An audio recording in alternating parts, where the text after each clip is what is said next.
9 मई के वाक़यात के शवाहिद को न झुटलाया न बिगाड़ा जा सकता है। वक्त आ गया है कि शरपसंद अनासिर मनसूबा साजों और मास्टरमाइंड्स के खिलाफ घेरा तंग करके इंसाफ के कटहरे में लाया जाए। Army chief general Asim Munir का फॉर्मेशन कमांडर्स कॉन्फ्रेंस से खिताब वाज़ेह कर दिया कि इंसानी हुकूक की खिलाफ वर्जियों के इल्ज़ामात गुमराह कुन हैं। मुल्क दुश्मन अनासिर और उनके हामी जाली मुहिम से इंतशार पैदा करना चाहते हैं, ताहम कौम की मदद से नापाक अज़ाइम नाकाम बनाएंगे। अवाम और फौज के ताल्लुकात ख़राब करने वाले नाकाम होंगे।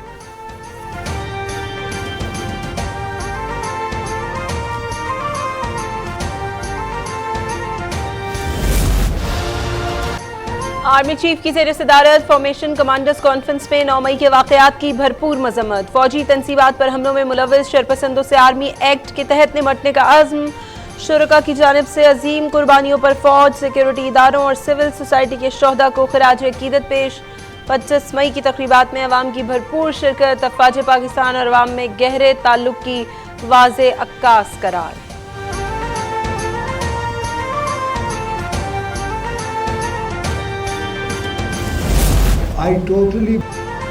पहले अपने लोगों को अमीर करो फिर टैक्स लगाओ। गरीब तो पहले ही टैक्सों के बोझ से मर रहा है। साबिक सदर आसिफ अली जरदारी का लाहौर में चार्टर ऑफ इकोनॉमी मुबाहिसे से खिताब। कहा, चीन का माशी मनसूबा 50 बरस का है, हमें भी आने वाली नस्लों के लिए मुस्तकबिल की मनसूबाबंदी करनी होगी। इनफरादी के बजाय इज्तिमाई सोच अपनानी होगी। दिफाई अखराजात ज्यादा होने का प्रोपेगेंडा बेबुनियाद है। चार्टर ऑफ इकोनॉमी पर बात करने की जरूरत है। हमने तो इस हवाले से चेयरमैन PTI को भी पेशकश की थी।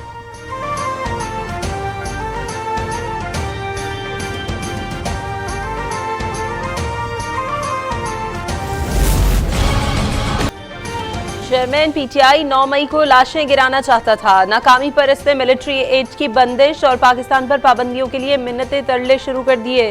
PTI पर पाबंदी की बात सिर्फ उसके चेयरमैन की वजह से हो रही है। वज़ीर इत्तलात मरियम औरंगज़ेब ने वाज़ेह कर दिया। बोली, चेयरमैन PTI ने बैरूनी फंडिंग और एजेंडे के तहत मुल्क में इंतशार पैदा किया। 4 साल मईशत का जनाजा निकाला।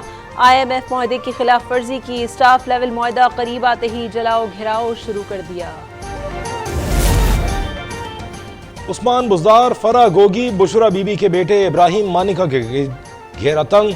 एंटी करप्शन ने तीनों के खिलाफ मुकदमा दर्ज कर लिया। 6 ब्यूरोक्रेट्स भी नामजद।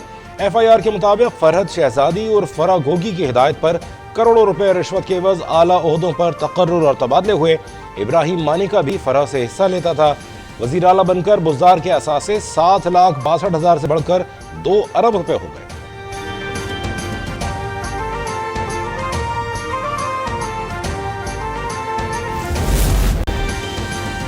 14 मई को पंजाब में इंतखाबात का फैसला वापस लेना मुमकिन नहीं। हमने 8 अक्टूबर को इंतखाबात का पूछा तो इलेक्शन कमीशन के वकील के पास जवाब नहीं था। पंजाब इलेक्शन नजरसानी और रिव्यू एंड जजमेंट केस में चीफ जस्टिस के रिमार्क्स। अटॉर्नी जनरल समेत दीगर फरीकैन को नोटिस जारी। रिव्यू एंड जजमेंट केस की समाअत भी मंगल तक मुलतवी। जहांगीर तरीन ग्रुप को बड़ी कामयाबी मिल गई। मुराद रास ने शमूलियत का ऐलान कर दिया। मुलाकात में अलीम खान भी मौजूद थे। उच्च शरीफ से साबिक MPA मखदूम इफ्तिखार गिलानी भी तरीन ग्रुप को प्यारे हो गए। जहांगीर तरीन आज अपनी सियासी जमात का नाम फाइनल करेंगे।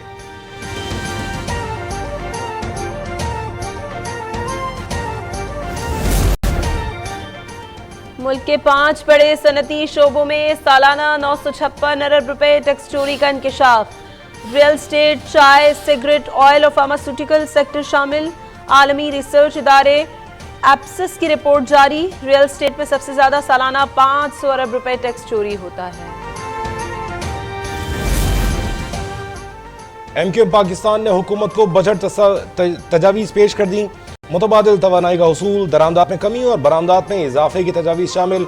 Senior deputy convener Farooq Sattar ने कहा कि ऐसा बजट पेश करेंगे जो पाकिस्तान को माली तौर पर मुस्तहकम और खुद मुख्तार करेगा। इससे बैनुल अक़वामी मालियाती इदारों पर हमारा माली इन्हिसार कम होगा।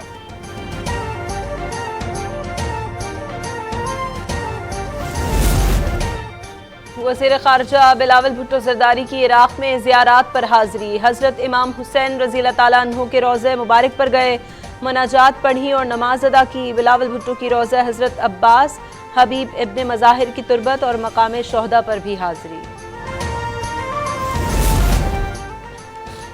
बल्दिया उज़्मा कराची में 121 मखसूस नशिस्तों के अरकान की तक़रीब हल्फ बर्दारी। 118 अरकान ने हल्फ उठा लिया। काउंसिल मेंबर्स की स्क्रूटिनी न होने पर जमात इस्लामी के अरकान का एहतजाज। सईद गनी का कहना है कि मेयर बनने के लिए हाफिज नईम के पास नंबर्स पूरे नहीं हैं। जमात इस्लामी के अपने लोग भी नहीं चाहते कि हाफिज नईम मेयर बने।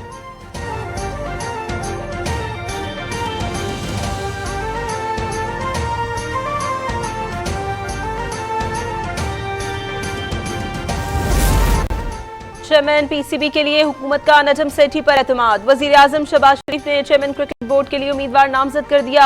वजीर आजम से मुलाकात में नजम सेठी ने एशिया कप और वर्ल्ड कप से मुतालिक ब्रीफिंग दी।